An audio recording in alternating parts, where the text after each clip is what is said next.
Hello and welcome. I am here to do my mid-year freakout. I was tagged by Moose to do this, and I'm going to start right now with the 15 questions. And away we go. And here we go. Number 1. Best book you've read so far in the year 2021, and for me, that was The House in the Cerulean Sea by T.J. Klune. I absolutely loved almost all of the characters. Of course, you actually have a villain in here. I love the home, and I love the kids, and I love the cat, and I love the caretaker, and there's so many things to love about this book. And I can't wait to dive back in for a reread at some point.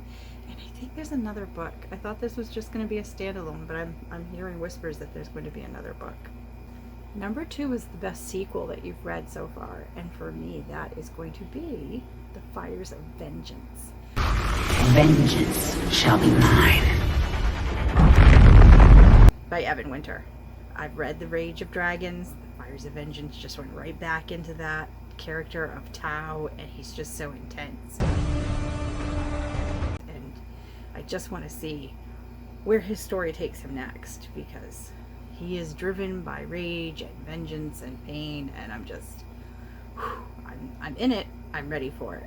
And I need the next book, because that book ended in a way that just made me go, wait, what? Did not see that coming. I have to have it as soon as possible. Number 3 is a new release that you haven't read yet, but you want to, and I will have to go to Leigh Bardugo's Rule of Wolves, which is the second book in the duology for The King of Scars. I liked The King of Scars very much, and I enjoyed reading about the prince and the things that were going on, and I was really starting to dig Zoya's character, and I'm hearing rumblings that there are some things that are happening in that second book with Zoya that I just gotta find out more. I need that book, and I think that my library has a copy of it. The library, darling. I'm gonna have to go check when I go look at what they've got later this week. Number 4 is my most anticipated reads for the last half of the year, and for me that is Tempest of Echoes by Christelle Dubeau. It is the 4th book in the Mirror Visitor Quartet, and I'm really looking forward to seeing what happens in the next book. I just have to know what's happening, because the way that the last book ended, I was just like left on a huge cliffhanger. Also, another book that I would like to read is The Bronze Beast as soon as it comes out by Roshani Chokshi. It is the 3rd book after The Gilded Wolves, and I'm really invested in these characters, and I'm so looking forward to when this book comes out. Number 5 is my biggest disappointment. That was It's Not Summer Without You by Jenny Han. I really love the character of Laura Jean, are so good, and I love Laura Jean because, you know, yes, she's immature, but she grows and she matures, and you see that and you feel that, but I'm not feeling it with our protagonist Belly in these books.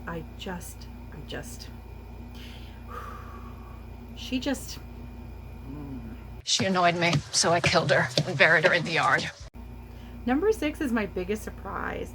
I read a Tessa Dare book, and I had not jumped into historical romance in a very long time. I was surprised.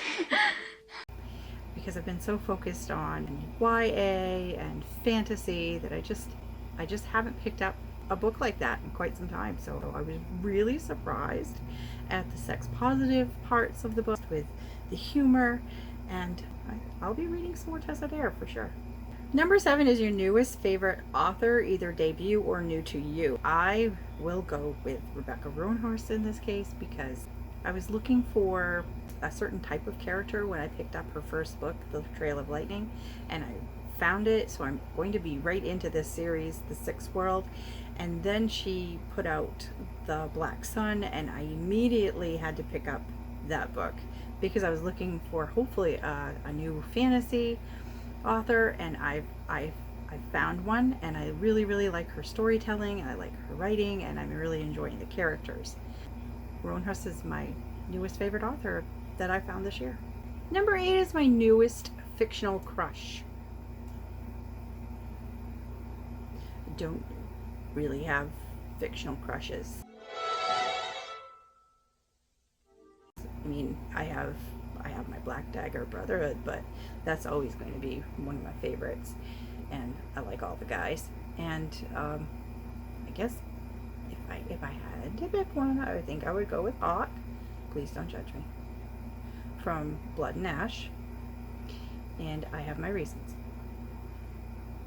I don't think I have to explain myself. I don't. Number 9 is my newest favorite character. It won't be a surprise if I say Rebecca Roanhorse's Maggie and Zala. Maggie from The Sixth World and Zala from Black Sun. I'm really enjoying these characters for 2 very different reasons. No, they're not different reasons. It's the same reason. They both have a smart mouth. And they're both pretty badass. Number 10 is a book that made you cry, and number 11 is going to be a book that made you laugh. And for me, any of those books that were high on my rating list are usually the ones that make me feel lots of different emotions when I'm reading them. You okay? It's just so many emotions. And I like that swing of different emotions where I'm laughing or I'm crying or I'm just really into that intense scenes that are happening. And for books like Marshani Chosky's The Silvered Serpent, which was the second book after The Give of Wolves, that one had me laughing at a few parts and crying at some of the parts. And then there were just these teary moments. And then of course there was the From Blood and Ash by Jennifer Armentrout. That again had me laughing and crying and laughing and then crying and then laughing.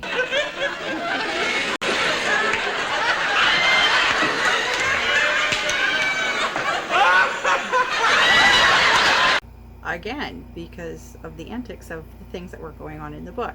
Then there's the Fires of Vengeance, because it is so intense, those emotions of rage and pain for Tao. And then you have the side characters that are just being all flippant and funny, like Timba, his side character. So I'm just like, yes, you run the gamut of emotion. Yes, give me jealousy, love, anger, pity, fear.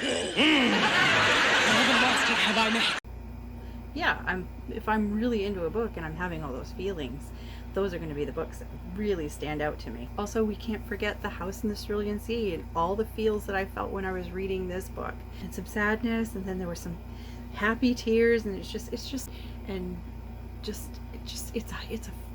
is such a good book. And this isn't even going to be my copy. I don't even have a copy that's mine. This is actually a gift that I'm going to give somebody. I can't wait to give this to my friends so they can feel all the feels that I felt.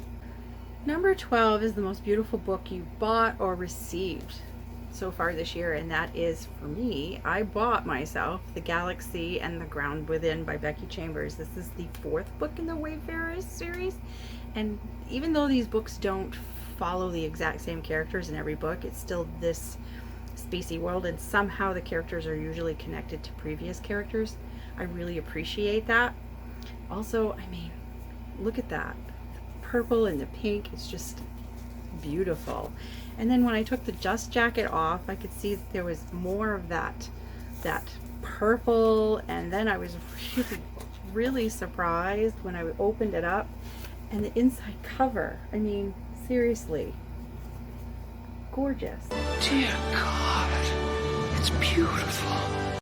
This is the UK cover, by the way, and I really think that these are the most beautiful covers that I've ever seen for Becky. I really prefer these covers. Number 13 is the books that you need to get to before the end of the year, and for me that's definitely going to be this one for sure. And then I also bought myself The King of the Wild by Nicholas Eames, and I'm really looking forward to a fun read in this. I've heard some really interesting things about it. I also need to get to Robert Jordan's Wheel of Time. I am at book 7, I believe, and I would like to at least read the next 3 books before the end of the year if I can. Number 14 is my favorite poster video for this year. I will have to go with my unboxing of Saga. It's a very small video. I played with some different editing things. I learned a couple of new things. Also, I was like a little kid in a candy store getting like different flavors of the same candy, and I have no shame.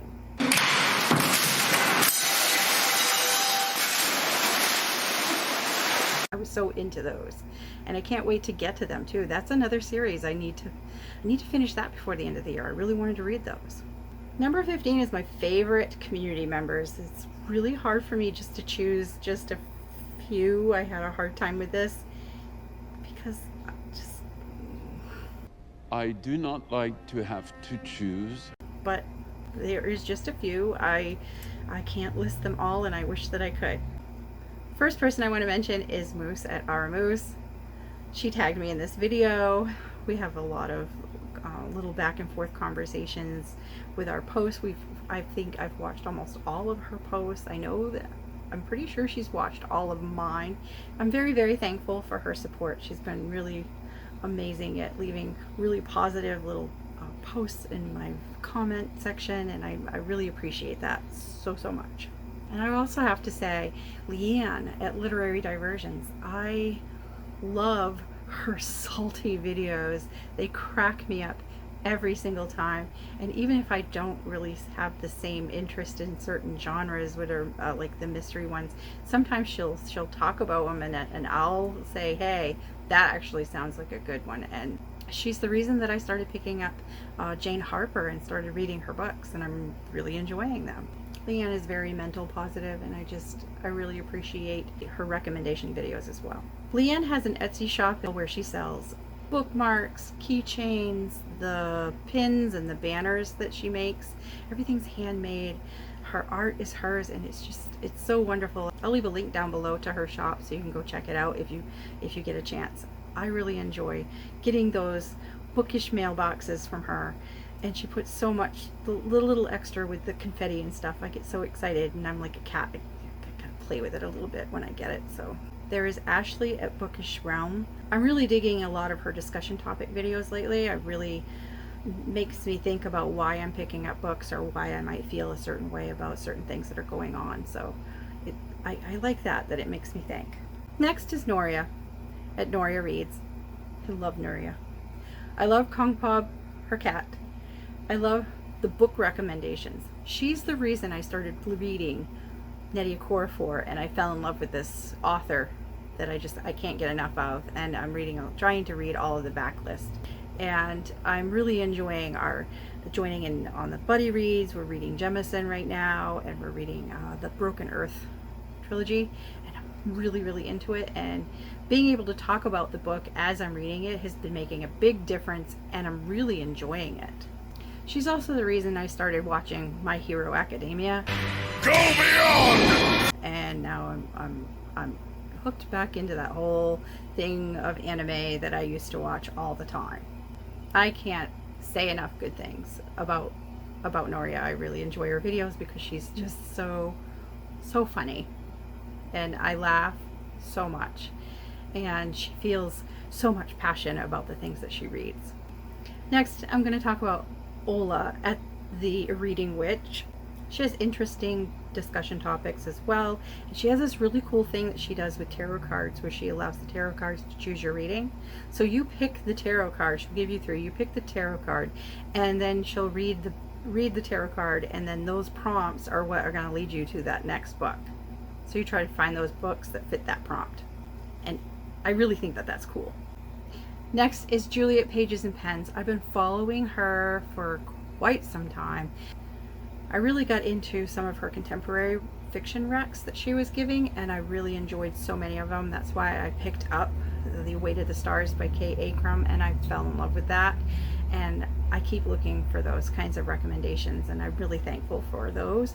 I've also been following her writing journey, and she's about to have a book published. I'm so excited for her, and I actually have a small collection of things that she wrote, and it's called Shoot Down the Wendy Bird, and I really enjoyed reading that, and it gave me a glimpse of what is to possibly come from this author and this writer, and I can't wait to get my hands on her book as soon as it's published. Next we have John at Hey Y'all Listen Up. He is really supportive of new booktubers, and he has some really good advice in one of his videos about if you're becoming a new booktuber and the kinds of tips that you could use. Very, very useful. and he's always very supportive, and he really gives really nice positive feedback as well whenever he watches my videos, and I'm really thankful for that. Next we have Kaylani at Kaylani Simply Me. I absolutely adore Kaylani, and I love her reading shrimps instead of sprints. She calls them shrimps, and they're just so much fun to participate in, and she's very engaging with the people that she's shrimping with, and I really look forward to the next one. Through Kaylani, I found Clinton and Melanie. Clint's channel is Reads Readers.